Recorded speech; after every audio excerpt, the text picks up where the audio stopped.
Hello, everyone. My name is Henry DeLozier. I'm a partner in an international consulting firm called GGA Partners, which is based in Toronto.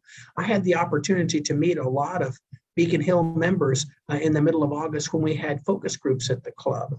And from those focus groups, we took a good deal of qualitative information that we converted into a member survey for the club, quantitative analysis. And from that quantitative analysis, we learned a number of things that we thought you might find interesting. And that is the basis of this report. First of all, we had a 41% response to the survey, which is very significant. It leaves you with a confidence interval of 95%, which is just very good. And so that means that the margin of error is less than 5%, 4.4 to be exact. And I think that helps you to know that you got some great information from your fellow members.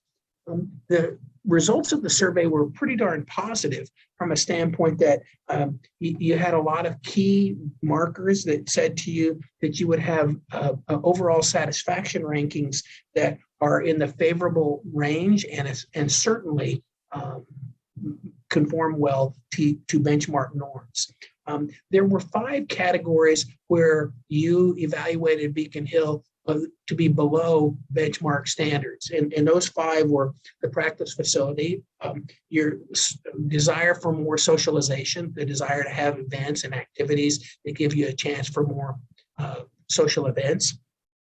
Also, you have a dress code and you're interested in seeing the board more assertively enforcing the dress code. The 4th thing that we called out, again, from the board standpoint, is you're interested in more transparency from your board. You're eager to know what the board is doing, what kind of issues and matters are coming before it. And then, of course, the final is then you therefore want more communication from the club and better understanding from the board as it relates to what are the key factors that are coming out. With that said, you called out numerous strengths that I think are important for you. You certainly seem to be supportive of your golf operations in almost every aspect except practice.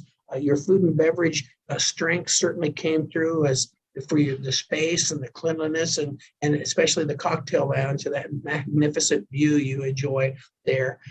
You also seemed to feel that your administrative team, the staff, its visibility, its methods of operation are strongly supported within the club. And that's an important characteristic as a result of this coronavirus where everyone has had an occasion to pay a lot of attention toward how the club is operated because you're spending so much more time there.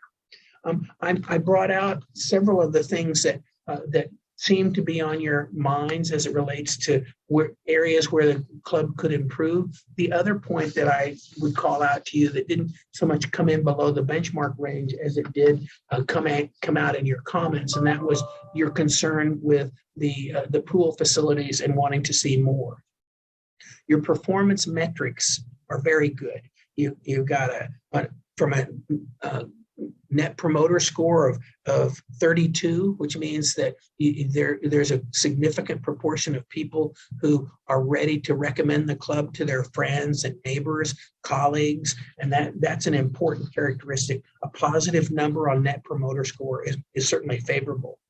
79% of you, 8 out of 10, indicated that you're willing to make a contribution to the club in addition to your existing dues for future capital projects. And what you indicated was an weighted average of a 51% that you're willing to pay per month to be sure that the club starts having reserves for capital needs into the future. And that's an important characteristic. And more than anything, I'd call out that's one of the metrics that came through loud and clear for us. There are 8 key findings that GGA noted, and I thought you might want me to enumerate those for you. The first one is, as far as we're concerned, you want to maintain your current levels of membership. Be sure that you're balancing access and dues so that you can continue to manage and monitor usage patterns. These are good times in private clubs. You should enjoy them, but you want to be prepared for the future and the fact that things may change somewhat. Your future outlook for retention of members is very favorable right now. 8 out of 10 of you have indicated that you have no plans whatsoever to leave the club. That's important. That's high level of retention. 14% of you have indicated that you plan to leave the club within the next 5 years due to relocation, changes in your life, or maybe just aging out. A third point that was a finding of ours is you want to see improved communication and transparency among the members from the board. And I mentioned that earlier. I think that's one of the real key takeaways for you. A fourth point there that I'll call out is that the vision of the club should continue to emphasize the idea that you have great golf, it's convenient to get access to it, and it's supported by strong social and dining experiences. Another finding that GGA took away from your survey is that you have an appetite for more off-season programming at the club. You want to do more things during the wintertime. And so that becomes a point of focus and certainly should be one of the takeaways from this survey. So too, you want to see the club continue to enhance its amenity profile. It sounds as though you're very happy with the amenities that you enjoy at the club now. At the same time, you want more. And it seems to us that one of the most significant, of course, is the desire for these practice facilities, some sort of a short game or training facility at the club that you can use. And it appears that what we're calling these garage door type amenities where you can do golf training, even in the off season, becomes very important and something that seems to be supported by a lot of the members who responded to the survey.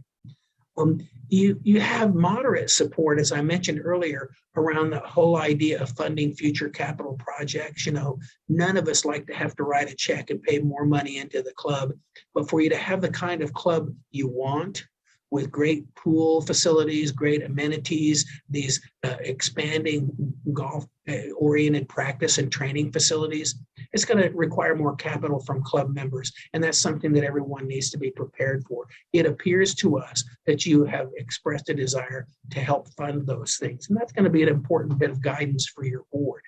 And then it appears to us that you have about the right balance of activities, events, if you will, and guest usage. So it seems that Alexander and his team have dialed that in properly and that the club is meeting your expectations and is a source of satisfaction for the club's members. We note that with a great deal of emphasis because at the end of the day, member satisfaction is a key component. You know, Beacon Hill is a member organization, and the way it treats its members, the way its members treat the club, is vitally important. So what happens next? Certainly this member survey and the findings that I've just enumerated for you are vitally important to developing a going forward strategy for the club.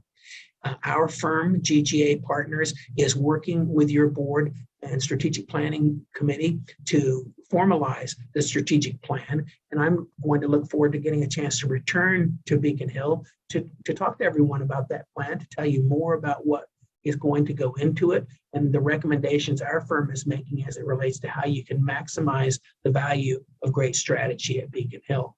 So with that, thank you for listening, for your interest in the club and your continued support of Beacon Hill. You have a lot to be proud of there. Thanks.